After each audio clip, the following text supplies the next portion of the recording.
Hello बच्चों, स्वागत है आप सभी का अर्जुन मैथ क्लासिक्स चैनल पर। चलिए बच्चों, कक्षा 6 के गणित में आज अध्याय नंबर 6 शुरू करेंगे। इसकी प्रश्नावली 6.1 के क्वेश्चन नंबर 4 तक करेंगे आज की वीडियो में। ठीक है, तो चैप्टर का नाम है पूर्णांक, तो पूर्णांक पढ़ेंगे आज। तो इसका क्वेश्चन नंबर 1 से 4 तक करेंगे। पहला क्वेश्चन दिया है निम्नलिखित के विपरीत अपोजिट लिखिए। ठीक है, तो हमें देखिए यहाँ पर इसके अपोजिट लिखना है। ठीक है, तो क्वेश्चन शुरू करने से पहले हम पूर्णांक समझते हैं। पूर्णांक क्या होता है, ठीक है, क्योंकि चैप्टर का नाम पूर्णांक है। ठीक है, तो सबसे पहले हम पूर्णांक समझेंगे क्या होता है। पूर्णांक को समझने के लिए उससे पहले हम प्राकृतिक संख्या और पूर्ण संख्या समझेंगे। ठीक है, तो चलिए यहाँ पर प्राकृतिक संख्या, पूर्ण संख्या और उसके बाद पूर्णांक समझते हैं। ठीक है, पूर्णांक क्या होता है, तो यहाँ पर देखिए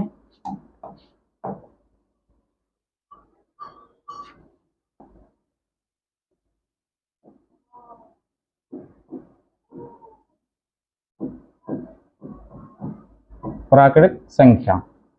देखिए प्राकृतिक संख्या क्या होती है, वे संख्या होती है जिन संख्या को हम गिन सकते हैं। ठीक है, आप जानते हैं गिनना हम 1 से शुरू करते हैं, 1 2 3 4 5 6, तो ये सभी प्राकृतिक संख्या है। ठीक है, तो कोई भी जीरो से नहीं गिनना शुरू करता, तो इसमें जीरो शामिल नहीं होता, 1 से गिनना शुरू करते हैं। ठीक है, 1 2 3 4 इस प्रकार से आगे तक। तो यहाँ पर इसका एग्जाम्पल इसी प्रकार से लिखेंगे, 1 2 3 4 5 6 7 और इसी प्रकार से आगे भी। ठीक है, चलिए इसके बाद आता है पूर्ण संख्या।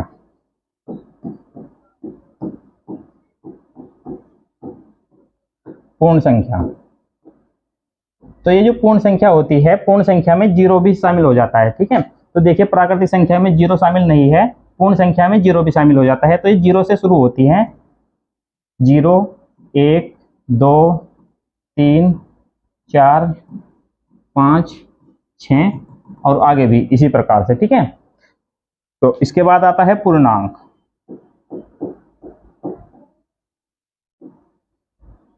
पूर्णांक, ठीक है, पूर्णांक होते हैं, पूर्णांक में प्राकृतिक संख्या, पूर्ण संख्या और प्राकृतिक संख्याओं के ऋणात्मक मान शामिल होते हैं। ठीक है, तो देखिए यहाँ पर हमने यहाँ पर सबसे पहले पढ़ा है प्राकृतिक संख्या। ठीक है, प्राकृतिक संख्या 1 से शुरू होती है, 1 2 3 4 आगे भी इसी प्रकार से। ठीक है, उसके बाद पूर्ण संख्या। ठीक है, पूर्ण संख्या में जब प्राकृतिक संख्या में जीरो भी शामिल हो जाता है तो पूर्ण संख्या होती है, तो ये पूर्ण संख्या। ठीक है, और जब संख्याओं के ऋणात्मक मान भी इसमें शामिल हो जाते हैं तब ये पूर्णांक बनते हैं। ठीक है, तो यदि संख्याओं के ऋणात्मक मान भी इसमें शामिल कर दिया जाए, जैसे -1 -2 -3, ठीक है, आगे भी इसी प्रकार से, तो इन्हें हम पूर्णांक कहते हैं। ठीक है, तो पूर्णांक चैप्टर का नाम है।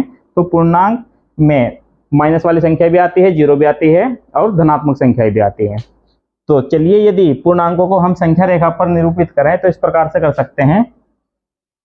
यहाँ पर देखिए संख्या रेखा पूर्णांकों का निरूपण। ठीक है, तो ये आपकी बुक में भी दिया हुआ है इसी प्रकार से। देखिए यहाँ पर बीच में जीरो है, जीरो से दाईं ओर से भी धनात्मक मान है और जीरो से बाईं ओर से भी ऋणात्मक मान है। ठीक है, तो यहाँ पर किसी भी बिंदु से यदि हम दाईं ओर चलें तो संख्याओं का मान बढ़ता जाता है और यदि हम बाईं ओर चलें तो संख्याओं का मान घटता जाता है। यहाँ पर देखिए जैसे यहाँ पर 2 है, ठीक है, 2 से यदि दाईं ओर चलें तो संख्याओं के मान बढ़ते जा रहे हैं। ठीक है, और यदि 2 से बाईं ओर चलें तो संख्याओं के मान घटते जा रहे हैं। ठीक है, इसी प्रकार से यहाँ पर देखिए यदि 5 को देखा जाए, ठीक है, यदि 5 से दाईं ओर चलें तो संख्याओं के मान बढ़ते जा रहे हैं। -5 के बाद इधर यदि दाईं ओर देखा जाए तो -4 -3, ठीक है, -2, तो यहाँ पर देखिए -5 से बड़ा -4 है। ठीक है, -4 से बड़ा -3 है। ठीक है, तो दाईं ओर इधर मान बढ़ते जाते हैं और इधर बाईं ओर मान घटते जाते हैं। ठीक है, तो यहाँ पर देखिए -6 छोटा है -5 से। ठीक है, इसी प्रकार से -7 छोटा है -5 से, -8 भी छोटा है -5 से। इसी प्रकार से जितने भी मान इधर माइनस में आएंगे तो वो सभी घटते जाएंगे। तो चलिए अब क्वेश्चन करते हैं। यहाँ पर देखिए क्वेश्चन दिया है निम्नलिखित के विपरीत लिखिए। ठीक है, तो यहाँ पर ये 5 क्वेश्चन दिए गए हैं, इनके हमें अपोजिट लिखने हैं। ठीक है, उल्टा लिखना है इनका। तो यहाँ पर देखिए पहला क्वेश्चन है भार में वृद्धि। यदि भार में वृद्धि हो तो इसका अपोजिट हो जाएगा भार में कमी। तो चलिए यहाँ पर सबसे पहले लिखेंगे ए, इसका आंसर लिखेंगे भार में कमी।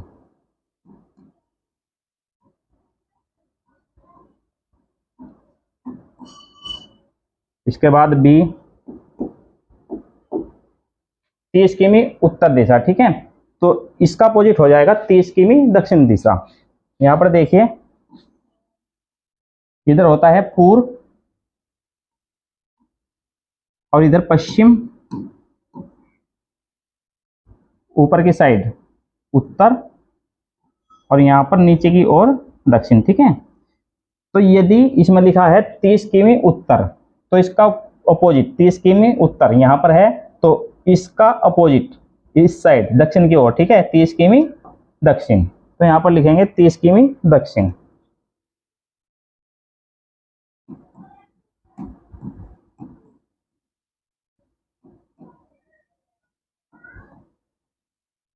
इसके बाद सी है 80 किमी पूर्व, 80 किमी पूर्व इस ओर, ठीक है, 80 किमी। तो इसका विपरीत हो जाएगा 80 किमी पश्चिम। तो यहां पर लिखेंगे 80 किमी पश्चिम।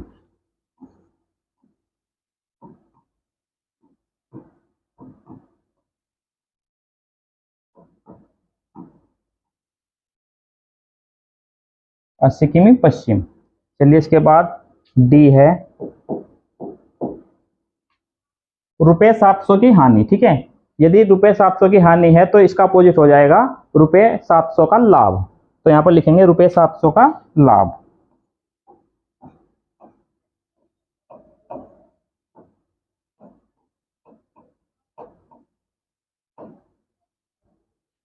लास्ट क्वेश्चन है इसमें, समुद्र तल से 100 मीटर ऊपर। तो समुद्र तल इस प्रकार से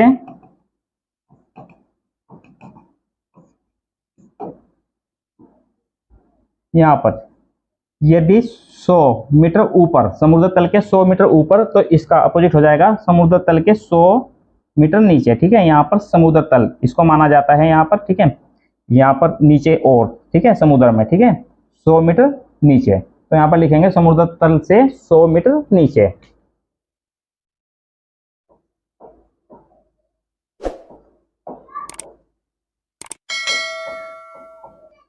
समुद्र तल से 100 मीटर नीचे। तो इस प्रकार से क्वेश्चन करना है। उम्मीद है क्वेश्चन आपको समझ में आया होगा।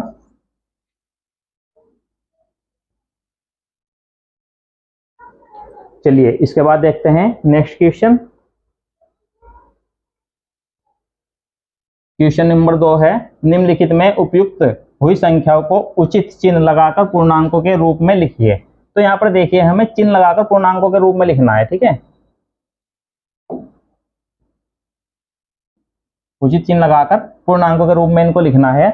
यहाँ पर दिया है एक हवाई जहाज भूमि से 2000 मीटर की ऊंचाई पर उड़ रहा है, ठीक है। तो यहाँ पर देखिए इसमें जो भूमि है, ठीक है, भूमि से वो 2000 मीटर ऊपर उड़ रहा है।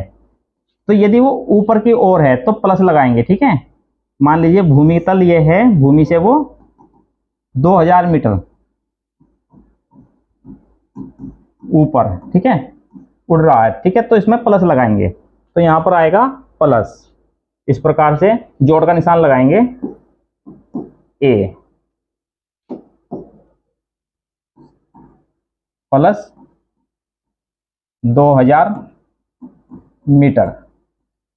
इसके बाद नेक्स्ट है, एक पनडुब्बी समुद्र तल से 800 मीटर की गहराई पर चल रही है, ठीक है।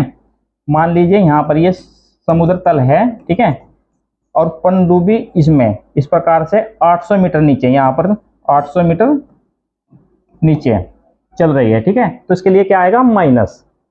तो यहाँ पर बी इसका आंसर, ठीक है, माइनस में लिखेंगे यहाँ पर माइनस 800 मीटर, 800 मीटर। इसके बाद है खाते में रुपए 200 जमा करना, ठीक है। जब हम पैसे को जमा करते हैं खाते में तो हमारा पैसा बढ़ता है, ठीक है। तो क्या होता है, प्लस होता है, ठीक है। जब धन बढ़ता है तो वहां पर क्या होता है, प्लस होता है। तो इसमें भी क्या लिखेंगे यहाँ पर, प्लस, प्लस 200 रुपये, 200। अब देखिए यहाँ पर लास्ट में दिया है खाते में से, रुपये 700 निकालना, ठीक है। जब निकलेंगे तो क्या होगा, धन कम होगा, ठीक है। तो कम के लिए क्या होगा, माइनस। तो यहाँ पर लिखेंगे माइनस।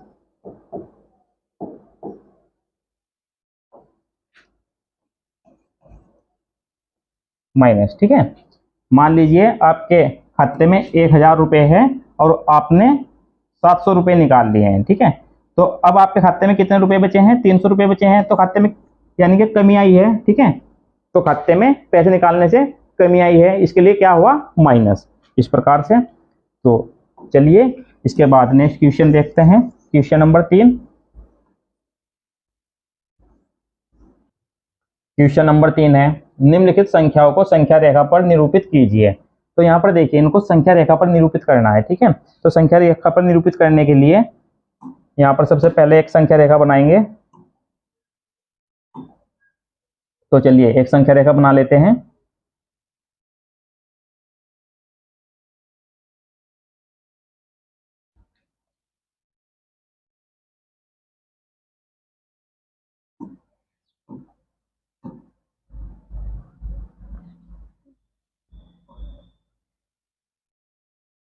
इस प्रकार से चलिए ये संख्या रेखा बनी है। अब इसमें देखें, यहाँ पर सबसे ज्यादा, यहाँ पर यदि प्लस वाले देखा जाए 5 है और उसके बाद सबसे बड़ा है 8, ठीक है। तो कम से कम इस प्रकार से बनाएंगे जो प्लस 8 तक आ जाए, ठीक है। तो इसके बीच में यहाँ पर लेते हैं 0, यहाँ पर लेंगे 0। अब यहाँ से दाईं ओर निशान लगाएंगे, ठीक है। बराबर दूरी पर निशान लगाएंगे। यदि आप सेंटीमीटर पर निशान लगाते हैं, यदि आप 1 सेंटीमीटर लेते हैं तो प्रत्येक निशान आपका 1 सेंटीमीटर पर आना चाहिए। तो चलिए यहाँ पर निशान लगाएंगे इस प्रकार से।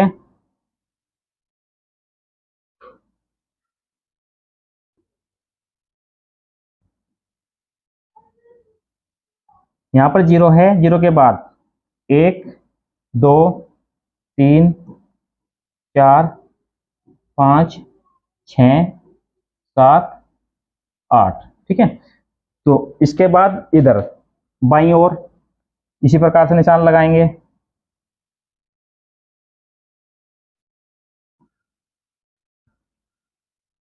यहाँ पर -1 -2 -3 -4 -5 -6।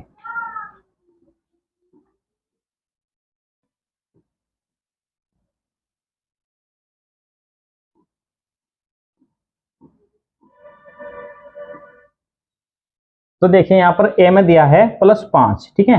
तो प्लस है 5, यदि प्लस का है तो 0 से दाईं ओर मिलेगा, ठीक है। यदि माइनस का होता तो 0 से बाईं ओर। तो यहाँ पर देखिए ये +5 है तो 0 से दाईं ओर देखेंगे। तो यहाँ पर देखिए +5 ये दिया है इस प्रकार से। इसके बाद b है -10, ठीक है। तो यहाँ पर इसमें संख्या रेखा पर और भी आगे -10 तक जाएंगे। यहाँ पर -6 -7 -8, ठीक है। इसको और भी आगे बढ़ाएंगे संख्या रेखा को इस प्रकार से, और आगे बढ़ा लीजिए आप। यहाँ पर -9 और ये -10, ठीक है। तो बी का आंसर आ जाएगा यहाँ पर -10। इसके बाद देखिए यहाँ पर +8, सी का है +8। तो यहाँ पर देखिए +8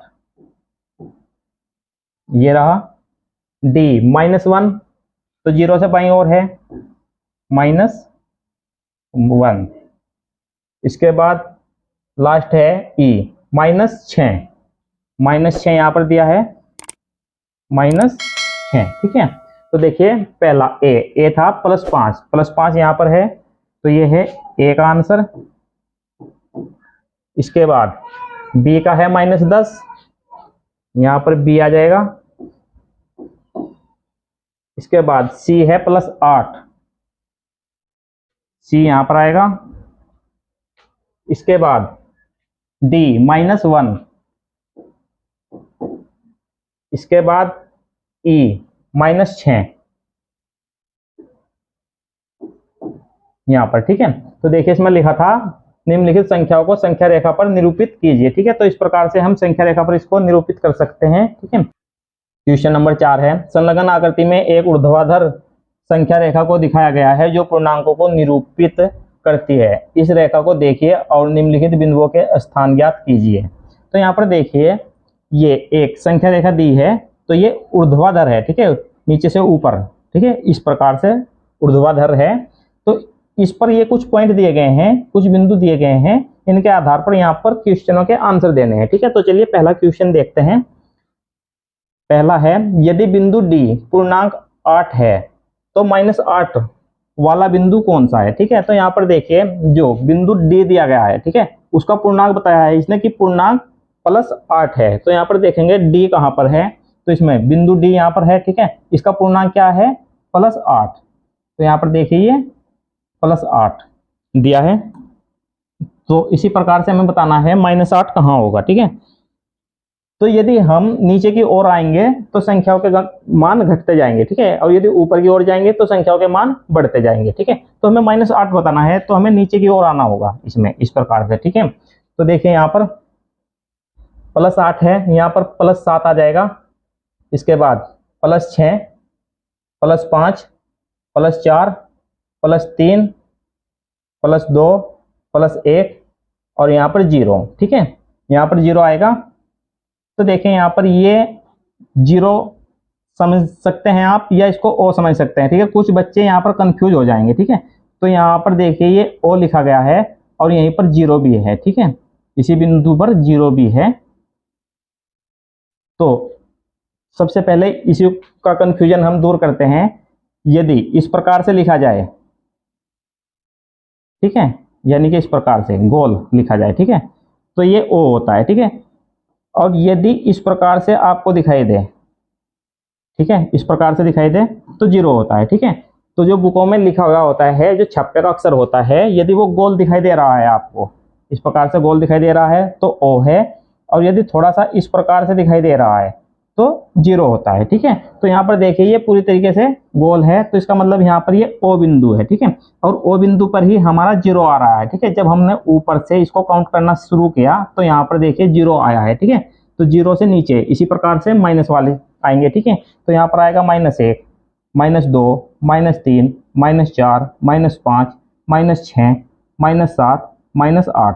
तो यहाँ पर F पर आएगा -8। तो चलिए पहले का जो आंसर हो जाएगा F, ठीक है। तो यहाँ पर लिखेंगे A,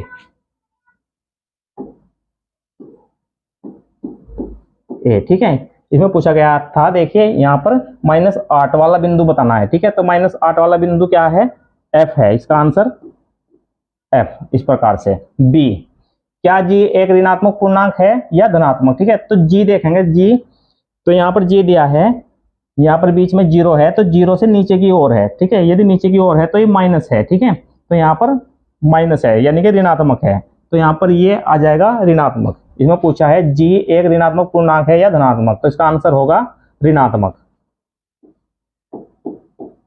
B।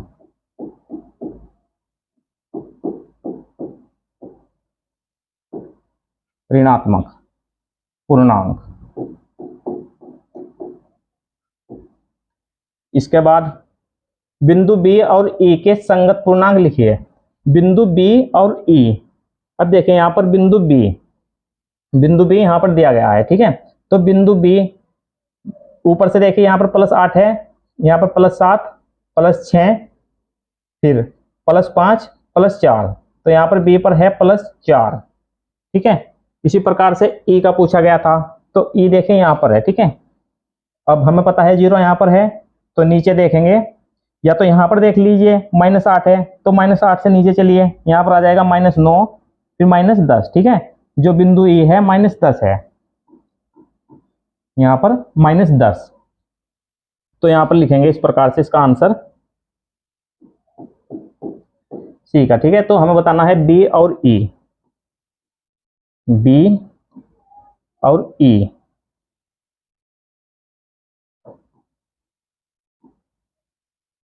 तो जो B का संगत पूर्णांक है +4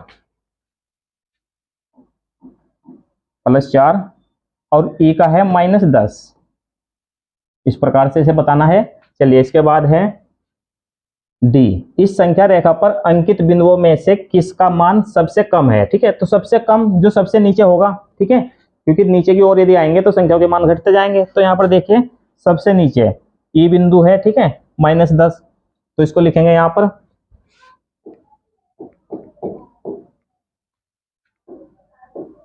ई। ठीक है, इस संख्या रेखा पर अंकित बिंदुओं में से किसका मान कम है? ठीक है, तो बिंदु ई का।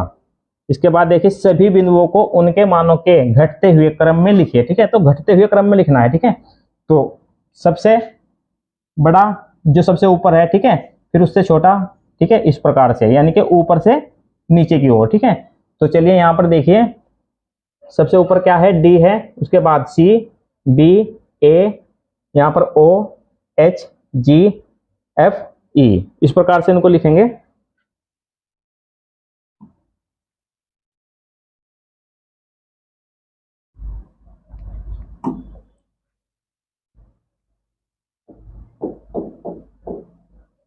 सबसे ऊपर डी, इसके बाद सी, बी, ए के बाद ओ के बाद एच, जी, एफ, ई, तो इस प्रकार से। ठीक है, ये घटते क्रम में लिखने हैं। ठीक है, तो चलिए उम्मीद है ये क्वेश्चन आपको अच्छे समझ में आ गए होंगे, और यदि ये क्वेश्चन आपको अच्छे समझ में आ गए हैं, वीडियो आपको पसंद आई है, तो वीडियो को लाइक कर दीजिए और अपने क्लासमेट के साथ इसको शेयर कीजिए। और यदि अभी तक आपने हमारा चैनल सब्सक्राइब नहीं किया है तो चैनल को सब्सक्राइब कर लीजिए। Thank you for watching.